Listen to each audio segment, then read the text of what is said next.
Hey guys, it's Dave here. Just here at my cabin where I live, and weather's been pretty terrible last little while. We've had storm, foot of snow, lots of wind and drifting, and next day it's nice. Just as you get cleaned up and get the the shoveling done, and then next day you get another foot of snow. So it's been pretty wild the last little while. So again, I haven't had much chance to get out and enjoy the outdoors like I would like to. It's got some threaded slots there for bolts, and what the bolts purpose is for is because it's got a 1/2 inch chuck that goes into your cordless drill. If that happens to slip and fall out, and well, obviously you can lose your auger down through the hole and you won't retrieve it. So purpose of these bolts, secure them nice and tightly. My dad actually, first time he used it this year, didn't have the bolts tight, and then 2 of the bolts popped out, I think on the 4th or 5th hole that he drilled. So you want to secure them with a wrench. But this particular, I think it's about 7 inches, and like I said, the auger I got, I think it's like, I don't know, it's 5.5 or 6 inches, but anyway, just make sure that your bolts are long enough that it exceeds the diameter of the hole that you're drilling. So I just wanted to show you. I'm going to just do a brief video. You can pick these up. You can get them on eBay. Search engine I used on eBay was ice auger adapter for cordless drill, and there are a bunch of them, a bunch of people that are manufacturing these, and they're cheap. I'm not going to tell you the price of them or anything, but they're pretty darn cheap considering how convenient they are to use. Solid aluminum. They're not hollow, so you do have a fair bit of torque that you can put on them. 18-volt cordless drill, DeWalt drill, that is 8 years old. Original batteries. I got 2 batteries with it. The last time it was used this year, about 3 weeks ago. 5 holes that were 2 feet thick through the ice that it managed to drill through. So if you got a newer model drill or a higher voltage drill, like most people I think recommend you want a 20 volt, but all honesty, if you got a good quality like a DeWalt or something, if it's a good quality drill, you got good batteries, 18 volt is plenty. Within like 10 seconds you get your hole drilled. So all it is, that's your 1/2 inch chuck there. It goes into the drill, and you just, like so, right? Once it's on and it's secure, it's on. So the easiest way to do it basically is to, I've got my auger here. So, and like I say, these are standard, like standard ice auger. This particular one is a Normark. So, made in Sweden. They're pretty much top of the line, I guess, regards to. So it's got holes. I don't know if you can see it or not. Just line them up basically with the holes that you would put your set screw in to secure it. So once that, all you do is take your set screw, like so.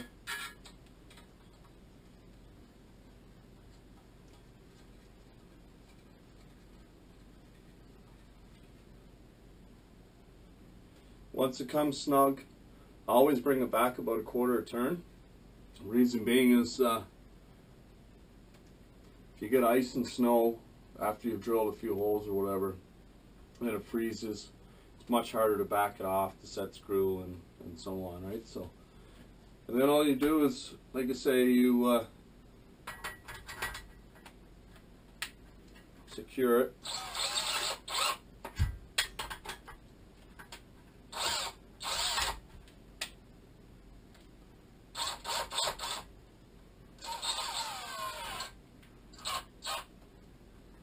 Like so. There's your setup. I use number 1, slowest speed setting, which gives you more torque. That's what they do recommend when you're using these. And like I say, it works awesome. Again, Keep in mind that you are going to have a little bit of torque when you first initially start drilling the hole. So you want 2 hands on the drill when you are drilling. But this, it makes it so much easier. Everybody that's ice fishing, you first get there, you work like a dog to try and get the holes drilled. And if you're not dressed accordingly, and if you don't take layers of clothing off, you work up a sweat, and then you got the rest of the day with a chill, and you're froze because you work so hard using the manual auger to get it through. I've got a charger and a cigarette lighter on my snowmobile, and if I'm going from pond to pond, I'll use that charger. And this particular drill only takes about 15 minutes to fully charge the batteries, and I got 2 batteries, so I'll charge them going between pond to pond or different locations, or you can start up your machine for 15 minutes, let it idle to charge up the spare batteries, and you can endless amounts of holes that you can drill throughout the day if you're not having luck in that particular area you're in. So, and again, if something happens with your drill, malfunctions, or for whatever reason the battery's just completely dead and it won't take a charge again, the benefit of having these with the adapter and the drill is you can always take your attachment, your manual attachment with you, which is lightweight anyway. You're going to be taking your auger anyway, put it in the same carrying case.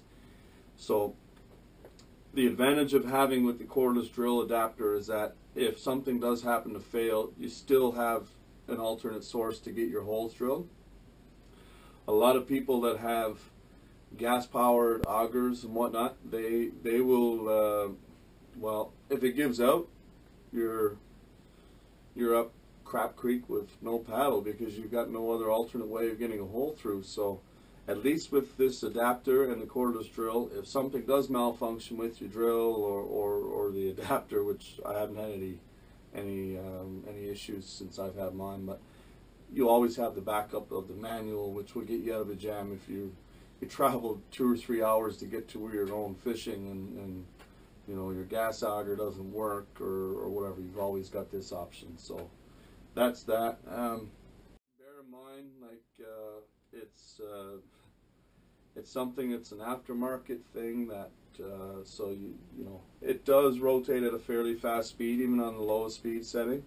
You'd be amazed at how fast it drills holes and makes it that much easier. And like I say, you're not working up a big sweat before you start your fishing, so you can actually enjoy the day.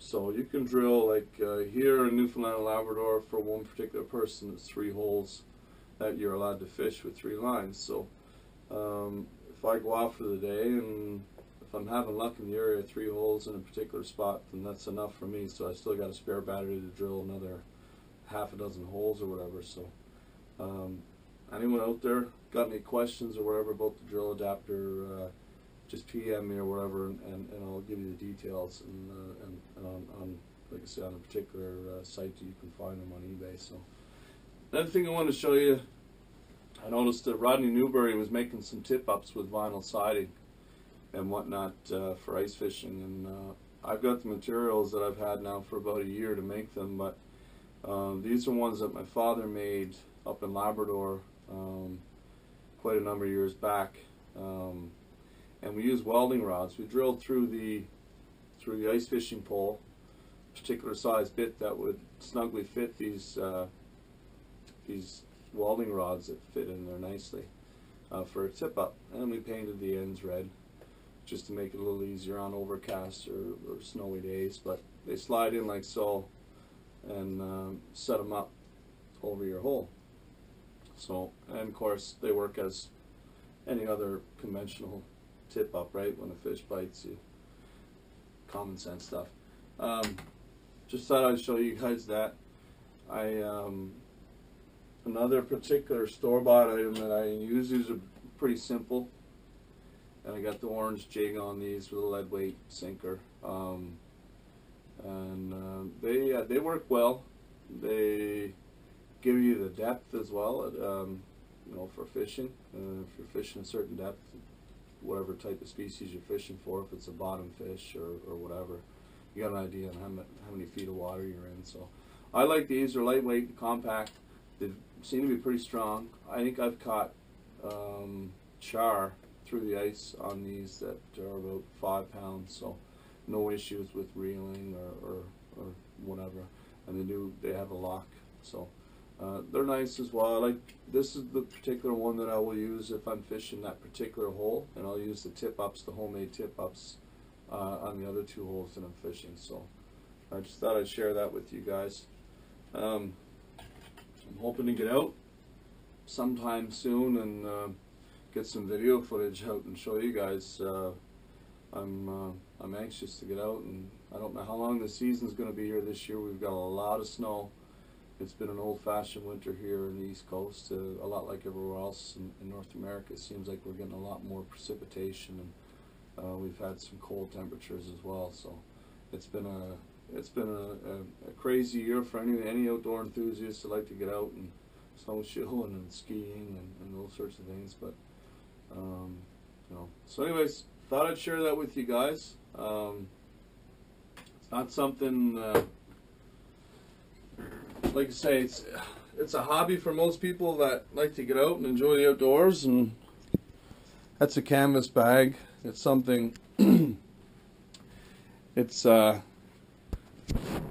it's traditional in Labrador. Most people make them with canvas, and that's my basic setup there for me and the family when we go out fishing. So those minnow baits, those gulps, I don't know if I've had much luck on them or not. They're supposed to be scented and supposed to attract more fish, but one of my favorites for baiting my holes for ice fishing in the wintertime, believe it or not, is shrimp.